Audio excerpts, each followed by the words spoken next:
Thank you so much. This is just to say thank you to everybody, and I'll keep it short. I rewrote this 10 times because it's such an important matter, and I have to read it. Old vines make lovely wines. We love to work with the vineyards. We love the wine. We all know that. We all agree on that.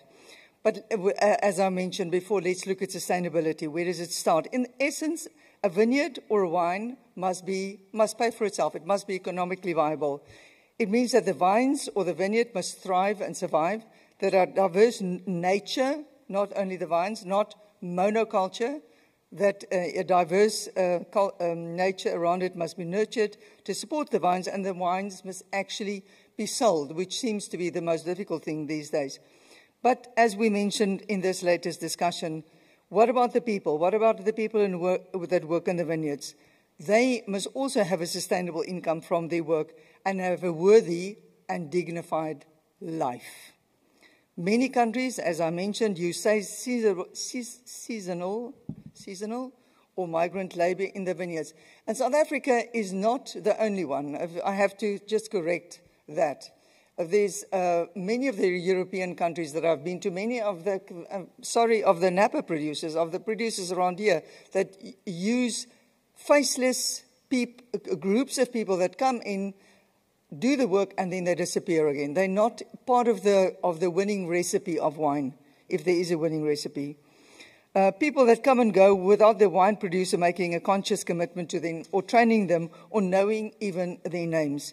These workers are mostly cheap labor and easily replaceable. They're often managed by contractors that can be good employers and good people, or just labor suppliers that can exploit them. But the wine producers, for some reason, the wine world would never know about that, because very often I found everywhere in the world they don't ask what their contractors pay their people or how they treat their people. And this is a very rough statement, I know, but this is a matter I think that we need to address. Of course, this depends on your social structure, like we heard from Viviana and from Mr. Isidoro and from other people here. It depends on what kind of country you live in. I referred to Dr. Jane Goodall before. I admire that woman immensely. She used to say this: only if you understand, you will care. Only if you care, you will save. Let's have some water. My appeal to the international old wine community today is to give the people working in the vines a dignified existence. Let's extend our commitment to old vines to the people that spend the most time in the vineyards. Let's start building a culture of generational knowledge amongst vineyard workers. Let's start some schools in all countries, schools for the people, vineyard schools. We are the one industry that can do that, because wine is not only about money, it's also about culture, about history. In the case of old vines, it's about skill and talent and culture. So that's the one industry. I mean, we're not selling Tupperware, are we? We're not selling bricks, are we? We're selling something that you can taste and something that you can feel and something that has a sensation. If workers are trained in viticulture, they will do a better job. We all know that. And if they will work, they'll work faster and they will add value. And you will make a better wine. If people do a better job, they'll hopefully earn a better wage and be able to provide for their children and their families. That will build the status of vineyard workers in their communities, and that will keep younger people in the vineyards.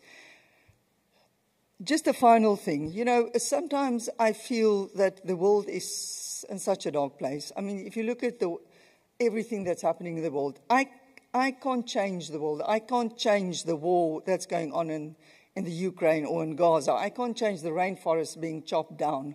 I can't change the devastation in the Sudan. I can't help those children in Sudan. I would really like to try to. I'd like to try to save all the animals in the world, but I can't. But I can change in my little world, where I live, in where I work. I can make a difference. I can touch the people why should I have wine? Water, isn't this a wine function? I can touch the people that work with me in the vineyards. I can inspire them. I can motivate them. I can teach them my love and my knowledge for vines and nature. I can make their lives better. My appeal to you is in the old vine community across the world, let's build a culture of caring for our old vines, but also for the people that work the vines. Thank you so much for listening to me. Thank you.